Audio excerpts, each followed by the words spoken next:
Was Darth Vader born a monster, or slowly built by fear, loss, and manipulation until nothing human was left? The birth of Darth Vader is one of the most misunderstood moments in cinematic history. People often imagine it as a single dramatic snap. One bad decision, one angry outburst, one swing of a red lightsaber. But the truth is darker, slower, and far more uncomfortable. Darth Vader was not created in a moment of rage. He was created through years of fear, attachment, manipulation, and emotional isolation, long before the black armor sealed his fate. This is not the story of how a villain appeared. This is the story of how a hero collapsed. A child born into chains and destiny. Long before the galaxy trembled at the sound of mechanical breathing, there was Anakin Skywalker, a gifted child growing up in bondage on the desert world of Tatooine. Slavery shaped his earliest understanding of the universe. He learned young that life was unfair, that freedom was fragile, and that love could be taken away without warning. These were not lessons the Jedi would ever truly understand. Anakin had no recorded father, a fact that made his very existence feel unnatural even in a galaxy full of strange phenomena.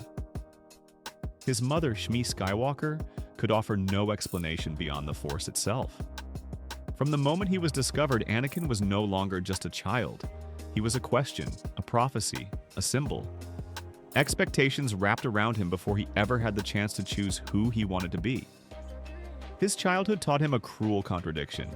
He discovered immense power within himself, yet remained powerless to change the things that mattered most.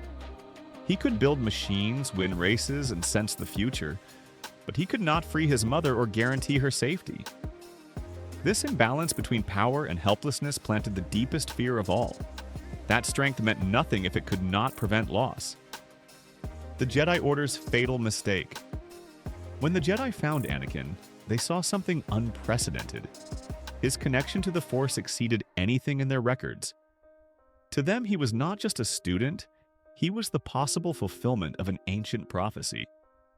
But instead of guiding him as a child shaped by trauma, the Jedi treated him as a variable that needed containment.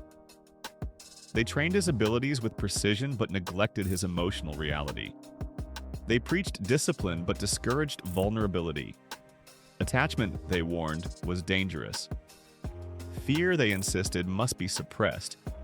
Their intentions were rooted in tradition, but their methods failed to account for Anakin's past. You cannot erase fear by pretending it does not exist. Anakin did not feel supported. He felt observed. He did not feel trusted. He felt tested. And when someone with immense potential feels constantly judged but never understood, isolation sets in.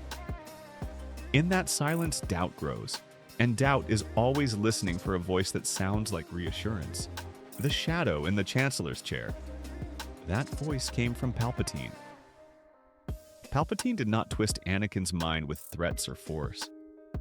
He did something far more effective. He listened.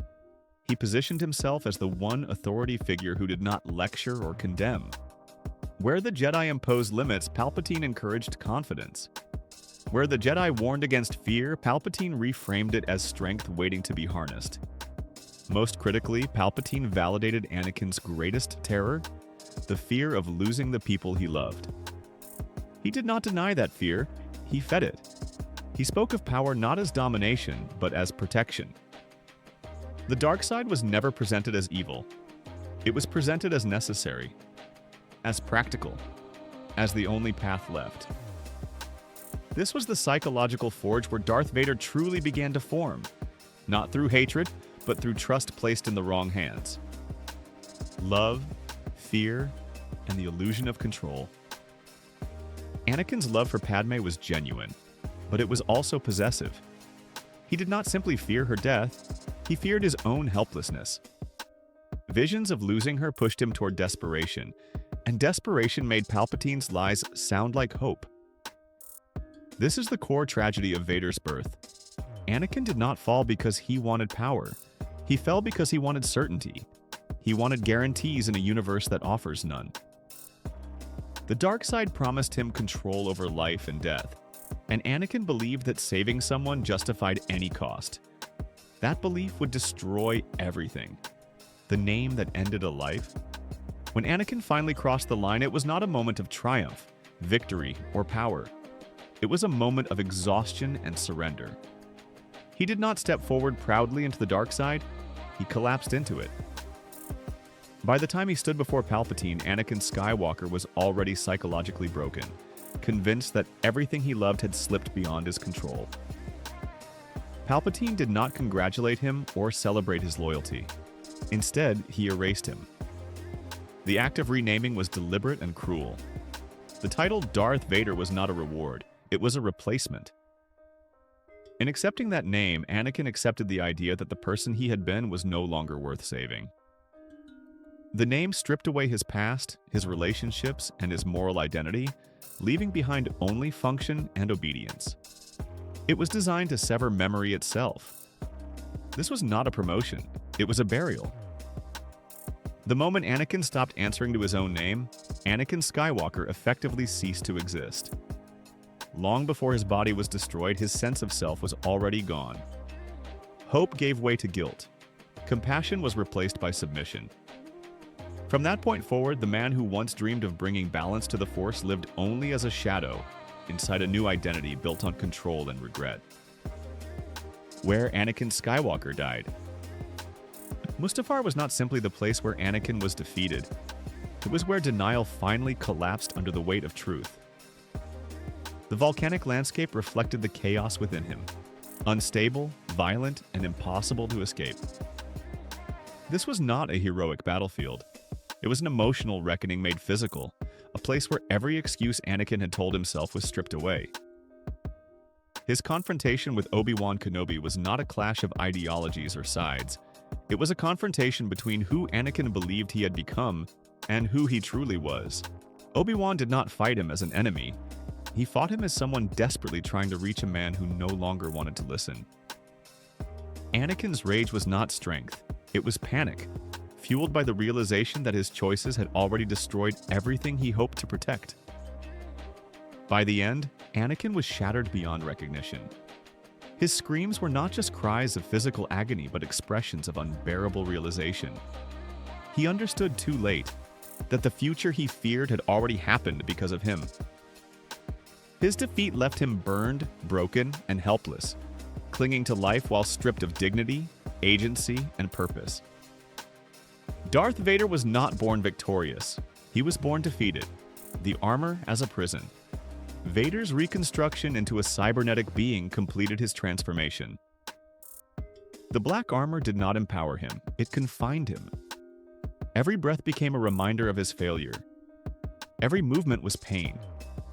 The suit kept him alive, but it also ensured he would never forget what he lost. This is one of the cruelest ironies of Star Wars. The man who sought power to prevent death became a living symbol of suffering. Vader did not rule the galaxy freely.